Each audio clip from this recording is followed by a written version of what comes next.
رات کے اندھیرے میں شہر کی وہ سنسان سڑک جہاں ہر گزرتا لمحہ ایک کہانی سناتا ہے، وہ لڑکی شکل سے شریف گھر کی بیٹی لگ رہی تھی۔ میں اس کے قریب گیا تو وہ دھیمی آواز میں بولی، چلیں گے صاحب؟ میں نے پوچھا، کتنے پیسے لوگی؟ وہ گھبرا گئی، نظریں جھکا کر بولی، آپ جتنے دیں۔ اس کی آواز میں خوف تھا، وہ ڈر رہی تھی، شاید مجھ سے نہیں بلکہ اس دنیا سے جو اسے یہاں لے کر آئی تھی۔ میں نے کہا، ڈرو نہیں، میں اکیلا ہوں۔ میں نے اس کی نیلی آنکھوں میں دیکھا، وہ آنکھیں بے بسی کی چیخ تھی۔ اچانک وہ بولی، آپ مجھے سگریٹ سے اذیت تو نہیں دیں گے نا؟ میرے ساتھ ظلم تو نہیں کریں گے نا؟ چاہے تو 500 کم دے دینا، بس برا نہ کرنا پلیز۔ یہ الفاظ نہیں تھے، یہ ایک ٹوٹی ہوئی فریاد تھی۔ میں اسے لے کر ایک ہوٹل کے سامنے رکا۔ اس نے کہا، میں نے کھانا نہیں کھایا، میں نے کھانا پیک کروایا اور اسے اپنے دفتر لے آیا۔ رات کے 10 بج رہے تھے، سب اپنے کاموں میں مصروف تھے، لیکن وہ مسلسل مجھے دیکھ رہی تھی، شاید حیران تھی، شاید ڈری ہوئی تھی۔ میں نے کہا، پہلے ہاتھ دھو لو۔ وہ ڈری، پھر آہستہ سے مان گئی۔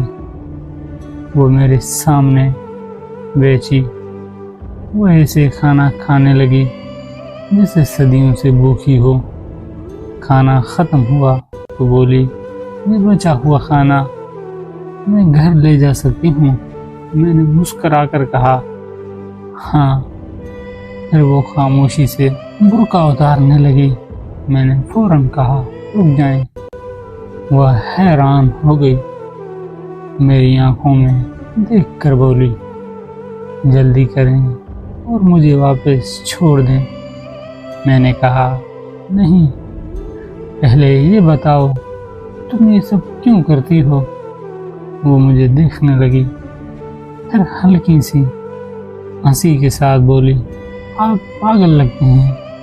میں نے کہا، ہاں میں پاگل ہوں۔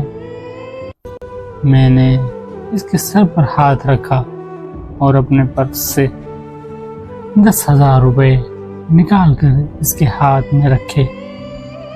وہ چونک گئی، نہیں، میں یہ نہیں لوں گی۔ آپ کیوں دے رہے ہیں؟ میں نے صرف اتنا کہا، زندگی نے بہت درد دیا ہے نا۔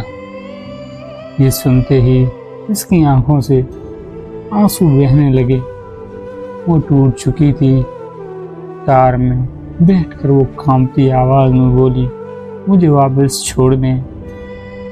میں نے نرمی سے کہا، میرا نام علی ہے، ڈرو نہیں، مجھے بھائی سمجھ لو۔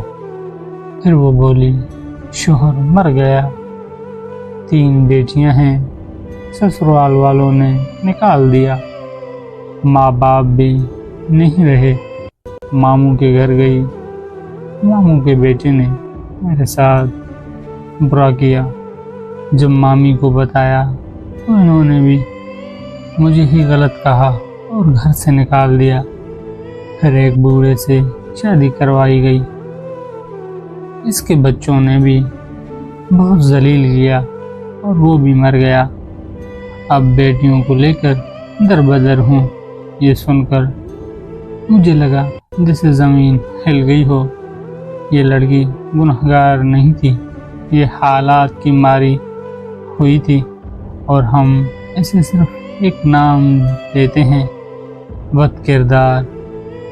میرے دوستوں، ہر وہ لڑکی جو اس راستے پر نظر آتی ہے، ضروری نہیں کہ وہ اپنی مرضی سے آئی ہو۔ کبھی اس کے پیچھے چھپا ہوا درد بھی دیکھ لیا کریں۔ اگر آپ کسی کی مدد نہیں کر سکتے تو کم از کم اسے مزید تکلیف نہ دیں، اور یاد رکھیں اللہ کے نزدیک سب سے بڑا انسان وہ ہے جو کسی ٹوٹے ہوئے دل کو سہارا دے۔ اگر آپ چاہتے ہیں کہ ایسی سچی کہانیاں مزید سنیں تو ابھی ہمارے چینل داستان دل کو سبسکرائب کریں، کیونکہ یہاں ہم صرف کہانیاں نہیں، دلوں کی حقیقت سناتے ہیں۔